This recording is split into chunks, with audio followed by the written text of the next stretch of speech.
नमस्कार जेंटलमैन, स्वागत आपका। मैं हूं योगेंद्र। आप देख रहे हैं खास खबर। खास खबर में हम बात करेंगे खास मुद्दे की। पहले तो ये था कि चुनाव कब होंगे। जब चुनाव तय हो चुके तो चुनाव के बाद में अब ये चल रहा है कि रिजल्ट क्या रहेगा। रिजल्ट भी आ चुका। 3 हिंदी भाषी राज्यों के अंदर बीजेपी की झोली भरी है मतदाता ने, लेकिन मुख्यमंत्री कौन होगा। हर प्रदेश की राजधानी से लेकर के और ये तैर रहा है कि मुख्यमंत्री कौन होगा। क्या पहले के जो लोग हैं उन्हीं पे दाव लगेगा या फिर कोई और होगा। राजस्थान हो, मध्य प्रदेश हो या फिर छत्तीसगढ़ हो, तीनों जगह पे क्लियर मेजोरिटी मध्य प्रदेश में बम्पर वोटिंग के साथ में उन्हें अच्छी पोजीशन में दी है। खैर, लेकिन कहीं पे भी कोई गठबंधन की आवश्यकता नहीं पड़ेगी। लेकिन अब सबकी निगाहें दिल्ली पे टिकी हुई है कि दिल्ली से निकल के क्या आता है, कौन मुख्यमंत्री होगा इस कवायद में। क्योंकि रिजल्ट 3 दिसंबर को है, आज 5 दिसंबर हो चुका है, 6 दिसंबर, लेकिन अभी तक कोई पता नहीं है कि मुख्यमंत्री कौन होगा। बैठकों के दौर चल रहे हैं। जब स्क्रीन आप देखते हैं तो एक चीज सामने आती है कि प्रधानमंत्री के साथ में मंत्रणा हुई, कभी जेपी नड्डा की हो रही है, कभी अमित शाह की हो रही है, कभी जेपी नड्डा अमित शाह मिल रहे हैं, लेकिन अभी तक पत्ते खोल नहीं पाए हैं। बीजेपी इस बार मुझे लगता है कि काफी कवायद के बाद 2024 सामने दिखाई दे रहा है। कोई रिस्क नहीं लेना चाहती। लेकिन एक बड़ा सवाल यह आता है कि क्या वाकई ही जिनकी चर्चाएं पब्लिक के बीच है उनमें कोई रिस्क है। तो हमारे साथ दिल्ली से आदित्य कांत जी हैं, सीनियर जर्नलिस्ट हैं, पॉलिटिकल एडिटर हैं, और श्याम सुंदर शर्मा साहब और राजीव जैन साहब जयपुर से हमारे साथ में हैं। आदित्य जी, आपके पास आना चाहूंगा। सबका केंद्र बिंदु इस वक्त दिल्ली है और बीजेपी की अब स्थिति यह है, पहले भी इनका पार्लियामेंट्री बोर्ड तय करता था, लेकिन चेहरा साफ होता था कि हाँ ये मुख्यमंत्री बनेगा। और मेरे ख्याल में आप लोग काफी सीनियर हैं, दूसरे दिन के अलावा तीसरा दिन कभी नहीं हुआ। लेकिन ये कवायद कवायद कवायद चल रही है, लेकिन अभी कोई परिणाम सामने नहीं आया है। तो क्या लगता है अभी कुछ ज्यादा वेट करना पड़ेगा या बीजेपी के सामने तीनों राज्यों की जीत अभी उस नतीजे पे नहीं पहुंच पा रही है कि हाँ मुख्यमंत्री की कवायद या तो पहले से की हुई थी तो उसके सामने आनी चाहिए थी, या इसके लिए कुछ मजबूर होना पड़ रहा है कि किसको बनाया जाए किसको नहीं बनाया जाए, या चॉइस बहुत सारी है तो उसमें सिलेक्शन नहीं हो पा रहा।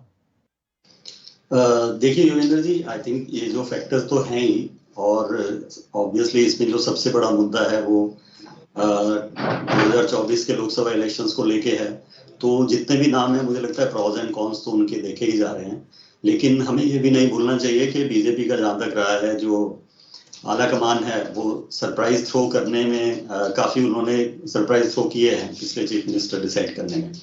लेकिन इस वक्त मुझे लगता है कि हो सकता है नाम शायद जीरो इन कर भी लिए हों टॉप लीडरशिप में, लेकिन जिस तरह की घटनाक्रम अभी राजस्थान में पिछले 1-2 दिन में हुआ है, हो सकता है कहीं पे थोड़ा सा डिले इस वजह से भी हो रहा हो कि उस सिचुएशन को थोड़ा सा पीछे रख के थोड़ा टाइम लिया जा रहा हो।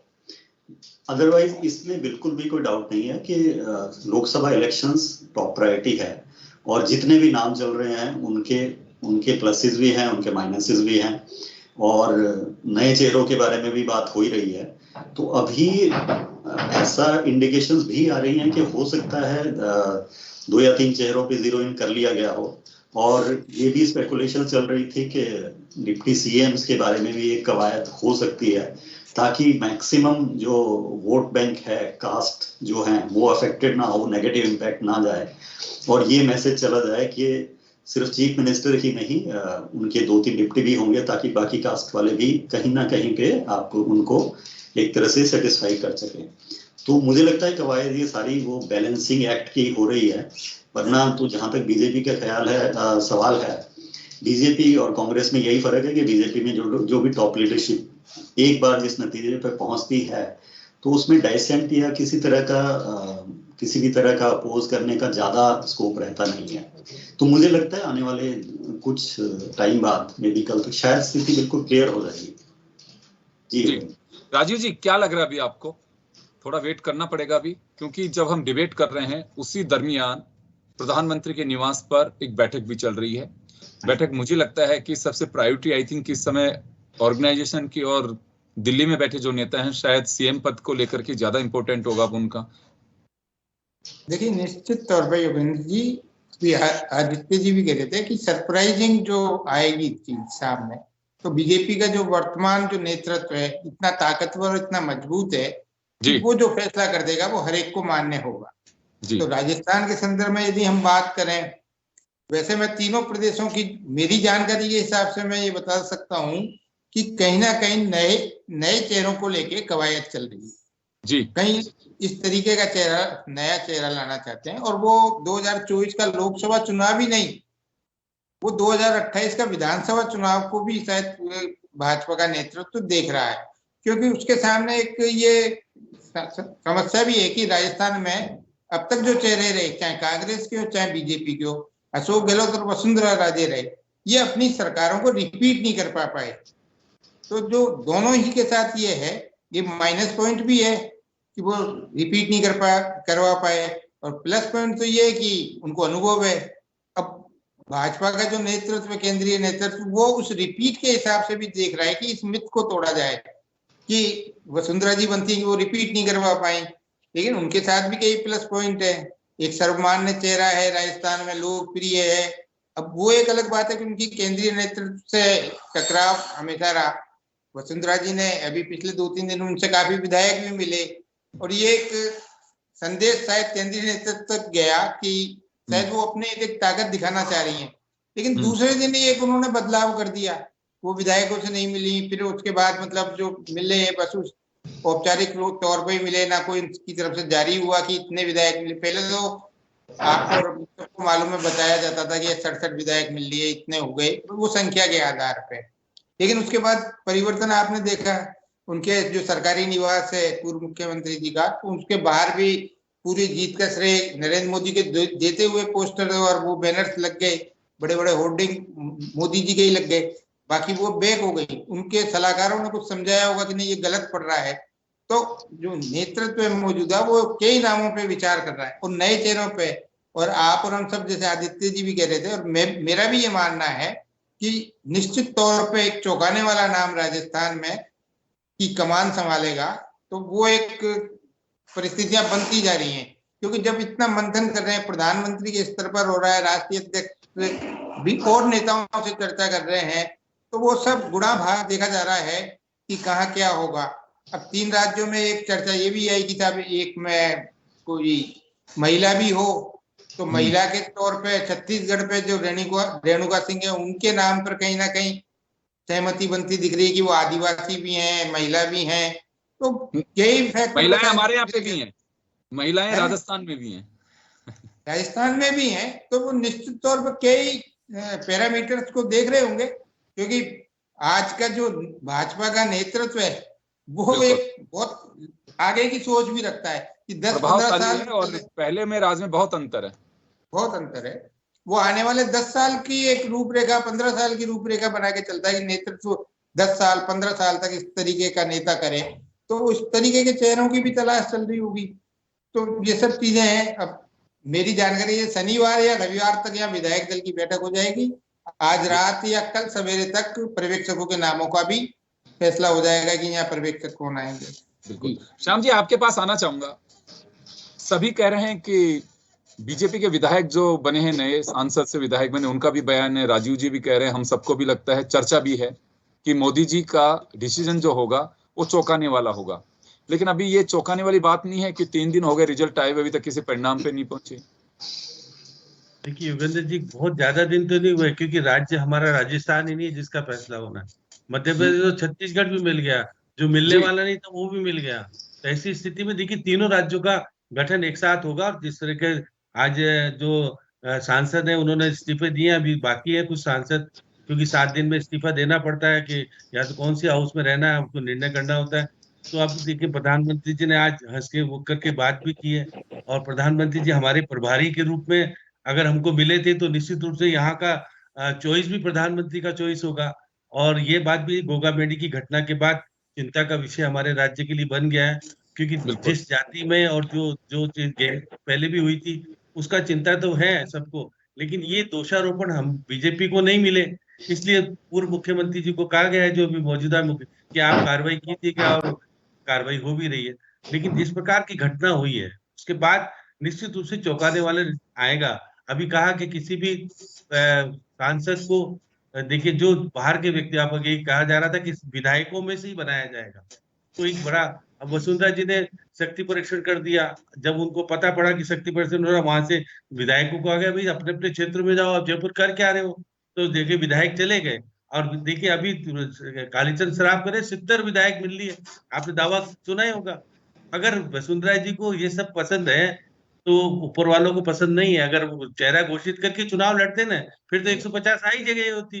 तो वसुंधरा जी को स्पष्ट रूप से पहले से निर्देश है, हम आपको पसंद नहीं करते, हम 115 लेकर के हम निर्णय कर लेंगे। अब देखिए, निर्णय तो निश्चित रूप से प्रधानमंत्री और अमित शाह के स्तर पर होना है, और बातचीत भी हुई होगी। और निश्चित रूप में मान के चलिएगा कि मैं मानता हूं कि आप अब जाति विशेष का ध्यान रखते हुए, ये भी बात भी है कि जिस प्रकार से महिला का नाम जो आ रहा है, जूनियर सीनियर दोनों महिलाएं बैठी है, तो इसलिए महिलाएं अनुसूचित जाति में भी है, वो किसका किया जाएगा। लेकिन मैं मान के चलता हूँ कि राजस्थान को अनुभवी तो मिलेगा, ये बात तो सही है कि अब ओम बिरला, देखिए ओम माथुर, ओम बिरला और जगदीप धनखड़, ये पर्दे के पीछे से रोल अदा कर रहे हैं। इनसे बातचीत होकर के हमारे देश का नया मुख्यमंत्री तय होता है। केवल ये नहीं कि देखिए ये तीनों व्यक्ति ने जब टिकट देने का बात आई थी, तो ये सब पीछे पर्दे के पीछे से थे, इसलिए मान के चलिएगा। और आरएसएस का भी आउटपुट आना है, तो तीन चारों से मिलकर के अभी शनिवार को हमारे यहाँ विधायक दल की बैठक होगी, ये तय हो गया। शनिवार, और शनिवार का अगर कोई तय होता है तो वो स्थायी होता है मुख्यमंत्री, मैं मानता हूँ ठीक ठाक होगा। तो मैं मान के चलता हूँ या तो ओबीसी बनेगा, और नहीं तो फिर एससी का भी कोई बन सकता है इसमें से। अब ये मान के चलेगा, मुझे नहीं लग रहा कि अभी जिस प्रकार से अभी जो झगड़ा हुआ है उस जाति में से किसी को बना दिया जाए। तो ये तो एक विवाद का नया चीजें आने के बाद ये भी तय हो गया है कि देखिए हमारा नेतृत्व एक अलग तरह का। अब ये कहा जा रहा है कि लोकसभा के चुनाव, तो हमने तो 2018 में लोकसभा का चुनाव बिना वसुंधरा जी की लड़ा, शासन भी नहीं था, तो मोदी जी को तो 25 और 24 और 25 मिल ही गई थी। तो इसलिए लोकसभा का चुनाव तो किसी की मुख्यमंत्री के चेहरे पर नहीं लड़ा जाएगा, वो तो प्रधानमंत्री के चेहरे पर लड़ा जाएगा। तो ये तो छोड़ दीजिए कि वो लोकसभा के चुनाव के लिए इंतजार करें, नहीं, हमारा ऐसा व्यक्ति हो जो कि आगे जाके हमारी एसआईटी का गठन करने में कोई दिक्कत नहीं दे। हमारे पेट्रोल डीजल की जो हमने तय की है वो पहले उससे कैबिनेट में तय कर दे, तो हम तो वो मुख्यमंत्री चाहते हैं। अब बनते ही हो जाए कि भाई आपके ऊपर तो ये आरोप है, आप कैसे गठन करोगे। इसलिए वसुंधरा जी का बहुत मायने में गठन में से पहले ही बहुत सारी चीजें उनके ऊपर लग चुकी है। इसलिए सचिन पायलट का जो था, वापस आ रहा हूं सर, आप राजीव जी, सचिन पायलट ने जो आरोप लगाए थे, मुख्यमंत्री जी तो नहीं कर पाए एसआईटी का गठन। अब ये क्योंकि आप प्रतिपक्ष में आ गया है सचिन पायलट, वो विधानसभा में लाएगा कैसी बात। बहुत सारी चीजें अभी पर्दे के पीछे, इसलिए वसुंधरा जी का मेरे को लगता है नहीं हो पाएगा। मेरे को पता नहीं क्यों ऐसा लग रहा है कि वो राजीव जी आपके पास में आना चाहूंगा। मैं नाम तो नहीं लूंगा, लेकिन बड़ी पुख्ता खबर एक जो मेरे पास में है, बीजेपी के एक धड़े ने बाड़ेबंदी शुरू कर दी है, और रात को एक विधायक ने बाकायदा पार्टी के एक सीनियर लीडर को फोन करके इन्फॉर्म किया कि मेरी इच्छा के विरुद्ध मुझे बाड़ेबंदी में रखा गया है, और उन्हें वहां से लाया भी गया। ये पुख्ता खबर है, और बाकायदा दिल्ली तक ये खबर गई है। तो क्या लगता है कि पार्टी आलाकमान का अपना एक अलग टेम्परामेंट है, अगर ये राजस्थान में ऐसा कुछ चल रहा है तो ये बर्दाश्त कर पाएंगे? देखिए योगेंद्र जी, जो भाजपा का आलाकमान है वो आप और हम सब जानते हैं, एक जर्नलिस्ट के नाते भी, कितना सख्त है, वो किन चीजों को पसंद करता है और किन चीजों को नापसंद करता है, ये वो जता चुका है। आप देखिए उत्तराखंड में जब फैसला किया तो पुष्कर सिंह धामी को जो मुख्यमंत्री बनाया, वो चुनाव हार गए थे तो भी उनको बनाया। बिल्कुल, जो उसके उदाहरण है, कई ऐसे बड़े उदाहरण है। आप ये देखें कि जो मिस्टर मौर्य हैं, डिप्टी सीएम उत्तर प्रदेश से चुनाव हार गए थे, लेकिन फिर डिप्टी सीएम विजय रूपाणी का टिकट ही काट दिया था। पूरे मंत्रिमंडल को बिल्कुल, मुख्यमंत्री को डिप्टी सीएम भी बना दिया। मोदी है तो मुमकिन है, मुमकिन की भी बात है, लेकिन एक सख्त फैसले लेने वाले लोग हैं।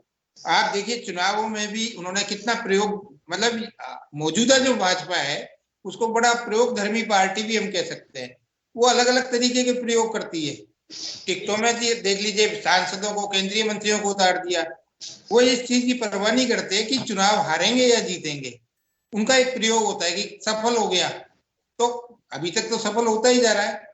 कई बार होता है कि असफलता भी हाथ लगती है, लेकिन प्रयोग करने से पार्टी कहीं नहीं चूकती। जो केंद्रीय नेता उसका सख्त जो फैसला होता है, आपको हमको मालूम है कई सांसदों को राजस्थान में उतारा, वो अनमने भाव से आए, वो लड़ना नहीं चाहते थे, लेकिन ऊपर से आदेश था कि नहीं आपको लड़ना पड़ेगा विधानसभा का चुनाव, तो लड़ा और हारे भी बहुत से।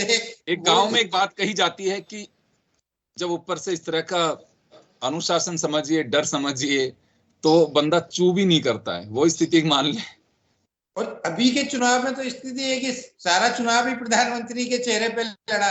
खैर देखिए राजू जी, एक बात भी है इसमें, क्योंकि जवाबदेही ऊपर से उन्हीं लोगों की है। अगर कोई उंगली भी उठती है तो नरेंद्र मोदी, अमित शाह पे उठती है, तो बात साफ है। जब जवाबदेही उन्हीं की है तो रिस्क भी वही लेंगे, और रिस्क नहीं लेते तो बीजेपी इस, मुझे लगता है कि प्रचंड बहुमत के साथ में ना केंद्र में बन पाती। वो अपना अपना नजरिया, कोई से कहते हैं कि डंडा चलता है उनका, कोई कहता है तानाशाही चलती है, लेकिन मैं नहीं मानता। उनका अपना एक इस तरह का मैनेजमेंट है और उसको अपनी तरीके से रणनीति बना करके वो आगे बढ़ाते हैं। मैं वापस आपके पास में आ रहा हूं, मैं आदित्य जी के पास में जाना चाहूंगा। सर, राजस्थान में आप रहे हुए हैं और बहुत अच्छे से जानते भी हैं यहाँ की पॉलिटिकल स्थितियां क्या हैं, वो भी आप जानते हैं, और हम सब लोग बहुत अच्छे से। प्रेशर पॉलिटिक्स अगर वाकई कोई करना चाह रहा है तो ये संभव हो पाएगा इन लोगों के आगे? ये हाँ योगेंद्र जी, ये बड़ा इंटरेस्टिंग है कि प्रेशर पॉलिटिक्स, ऑब्वियसली यार प्रेफरेंस वही है कि ये जो पिछले 2-3 दिन में हमने देखा है कि वसुंधरा जी के वहां पे एमएलएज मिलने गए हैं, जो एक तरह का जो एक ऑप्टिकल जो एक विजुअल्स हैं जो दिखाने की कोशिश है उस तरह से कि इनकी स्ट्रेंथ में इतने एमएलएज आ गए हैं। तो ये एक्चुअली मुझे लगता है शायद कांग्रेस के संदर्भ में इस तरह का ये जो शो ऑफ स्ट्रेंथ है, शायद वो कहीं पे टॉप लीडरशिप को अफेक्ट करता हो, इन्फ्लुएंस कर सकता हो। लेकिन यहाँ इसको हो सकता है थोड़ा सा नेगेटिव वे में, थोड़ा नहीं काफी जा भी सकता है, क्योंकि ये एक इंडिकेशन दे रहा है डिफाइंस की, एक इंडिकेशन दे रहा है आने वाले टाइम की कि अगर आप हमें नहीं देखते हैं तो इतने लोग सपोर्ट में हैं, जो मुझे लगता है बहुत अच्छा ऊपर टॉप लीडरशिप मुझे नहीं लगता है इसको बहुत अच्छे ढंग से लेती है। क्योंकि आप इसको एक शार्प कंट्रास्ट में देख सकते हैं मध्य प्रदेश के कॉन्टेक्स्ट में शिवराज चौहान जी के। वो इतने अच्छे मैंडेट से आए हैं, उनको भी कोई सीएम फेस प्रोजेक्ट नहीं किया गया था। उन्होंने अपने लेवल पे ग्रास रूट लेवल पे मोदी जी का नाम भी था और उन्होंने भी बहुत अच्छा कैंपेन किया। उनके आप 1-2 दिन से जो भी आप उनका देख रहे हैं, उन्होंने बहुत क्लियरली शायद कल ही जैसे कहा है कि ना तो मैं कभी चीफ मिनिस्टर की कंटेंडरशिप में था, ना मैं हूँ। तो वो सब कुछ एक क्लियर इंडिकेशन दे रहे हैं कि हमने सब कुछ टॉप लीडरशिप पे छोड़ा है, जो भी डिसीजन होगा उन्हें एक्सेप्टेबल है। लेकिन राजस्थान के कॉन्टेक्स्ट में ऐसा नजर आ रहा है कि थोड़ा सा एक ओवरस्टेप करके थोड़ी सी शो ऑफ स्ट्रेंथ दिखा के प्रेशराइज करने की कोशिश की जा रही है। गिवन द फैक्ट कि इतनी अच्छी मेजॉरिटी राजस्थान में है, 115 सीट्स हैं, तो मुझे नहीं लगता ये एक बहुत ही पॉजिटिव वे में टॉप लीडरशिप इसको लेगी। लेकिन हाँ, ये जरूर है कि अगर उनकी कंसिडरेशन कुछ लोकसभा इलेक्शंस को लेके है और ऑलरेडी किसी तरह की इंडिकेशन अगर उन तक गई हो जो कि शायद किसी को पता ना हो, और उस कंटेक्स्ट में अगर ये सब शो ऑफ स्ट्रेंथ हो रहा है, फिर वो अलग बात है, जो हालांकि ऐसा लगता नहीं है किसी भी तरह से। लेकिन उनका अपना, वसुंधरा राजे जी का एक अपना स्टाइल रहा है, उसी तरह की पॉलिटिक्स रही है, जितना भी टाइम उन्होंने काम किया हम सबने देखा है। तो अब थोड़ा सा हमें वेट करना पड़ेगा, देखना पड़ेगा कि इसको टॉप लीडरशिप इन सब को किस तरह से ले रही है। बिल्कुल, क्योंकि निर्णय ऊपर से होना है और सबकी निगाहें भी वहीं पे टिकी हुई हैं कि निर्णय करते क्या हैं। और इसमें कोई संदेह भी नहीं है कि उनकी अपनी एक एक्सरसाइज है, तमाम चीजों को लेकर केवल दिल्ली में बैठ करके ही दिल्ली की पंचायत नहीं करते हैं। और राजस्थान में क्या चल रहा है, वो इस वक्त मध्य प्रदेश में क्या चल रहा है, छत्तीसगढ़ में क्या चल रहा है, वो तमाम चीजों पे नजर भी है। उनका अपने एक स्मार्टनेस है, उनका अपना एक नेटवर्क है। मुझे किसी बीजेपी के नेता ने बताया है कि जन आक्रोश सभा यात्रा के दौरान वहां पे जब फीडबैक जाता था दिल्ली में, तो बताया गया कि साहब इतने इतने इतने, या जयपुर के 5-7 तरह होटल में वो मीटिंग में कागज रखा कि आप तो कह रहे थे कि 10,000-12,000 की भीड़ थी और आपका एक नेता स्टेज पे जाने के लिए मना कर रहा है कि मैं 200 की भीड़ में सभा संबोधित नहीं करूंगा। तो इसका अंदाजा लगाया जा सकता है कि उन लोगों को आप अंधेरे में नहीं रख सकते कि कहाँ पे क्या चल रहा है। मुझे ऐसा लगता है कि उनका अपना एक ऐसा नेटवर्क भी है, केवल प्रदेश की टीम के भरोसे वो नहीं है, उनको सारा मालूम है कहाँ पे क्या चल रहा है। तो श्याम जी, लगता है कि पूरी स्मार्टनेस के साथ में, जैसे आदित्य जी ने भी कहा, राजीव जी ने कहा, भी आप भी कह रहे हैं कि लोकसभा चुनाव भी एक उनके ध्यान में है और एक लंबी पारी खेलना चाहते हैं ताकि 2028 तक का भी इलेक्शन उससे साधा जा सके, 2024 का भी साधा जा सके। तो तमाम चीजों को लेकर के गौर कर रहे हैं फिलहाल, क्योंकि 3 राज्यों का निर्णय एक साथ होना है, इसलिए जी। थोड़ा सा दिक्कत हुई। और वहां पे तो आपको नए मुख्यमंत्री, आप मुख्यमंत्री होने के बाद भी अगर मुख्यमंत्री कह रहा है कि मैं मुख्यमंत्री की दौड़ में नहीं हूँ, और हमारे यहाँ पूर्व मुख्यमंत्री कह रहे हैं कि दौड़ में सबसे आगे हूँ, तो ये सब निर्णय तो होना है। देखिए, मोदी जी के हिसाब से निर्णय निश्चित तौर पे ऐसा होगा। और अभी जो बार बार कह रहे थे कि देखिए मंत्रिमंडल, अब हमारे पास पैसा तो मिल जाएगा केंद्र सरकार से, इसलिए राज्य को चलाने में पहले जैसी दिक्कत तो नहीं आएगी। कि 2.5 साल तक तो बातचीत ही नहीं होती थी हमारे डबल इंजन की जब सरकार बनी थी, आपने ये भी देखा था, वसुंधरा जी और वहां पर प्रधानमंत्री जी में 2.5 साल तक बातचीत नहीं हुई। तो इसलिए वो सब चीजें ध्यान है, उन नेताओं को ये पता है कि आगे चुनौती मिलेगी तो श्याम जी, इससे बात तो मिलेगी। होती होगी, लेकिन हो सकता है पब्लिक डोमेन में नहीं हो सब चीजें। नहीं नहीं नहीं, वो तो कहा गया है ना, 2.5 साल तक बातचीत नहीं हुई थी, हम जा ही नहीं पा रहे थे दिल्ली में, यहीं बैठ के बात करते थे। इसलिए सब चीजों को ध्यान में रखते हुए राजस्थान का निर्णय निश्चित तौर पर दिखेगा। कुछ भी ऐसा निर्णय आएगा जो कि सर्वमान्य तो मानना है तो पड़ेगा ही, वो तो दो राय है ही नहीं। लेकिन मंत्रिमंडल में निश्चित रूप से सब जाति के लोगों को 2 उप मुख्यमंत्री बनाए जा सकते हैं, जिसमें करोड़ीलाल मीणा या कोई और भी हो सकता है। जो उन्होंने कहा कि मेरा तो उम्र हो गई, मैं मुख्यमंत्री बनना है, उन्होंने समझाया भाई ऐसा मत बोलो कि तुम्हारी उम्र हो गई है, इसलिए वो फिर बाद में बदले कि भाई मेरी तो ये सब चीजें घटनाक्रम को लेकर के करोड़ीलाल मीणा यदि ये चीज कह सकता है, तो फिर वसुंधरा जी को समझदारी रखनी चाहिए कि उनके बारे में जो निर्णय कर चुके हैं वो तो पहले से ही। इसलिए अगर उनको मुख्यमंत्री, तो फिर तो वो ना उन्हीं के नाम पर चुनाव लड़ते हुए कहते ये हमारी राज्य की है, क्योंकि वो तो ही उनके पहले लड़के वो सत्ता बचा पाने में सक्षम हुए थे। यही प्रधानमंत्री और अमित शाह थे, जो 2018 में सत्ता बच जाती ना, अगर इतना अच्छा चेहरा था।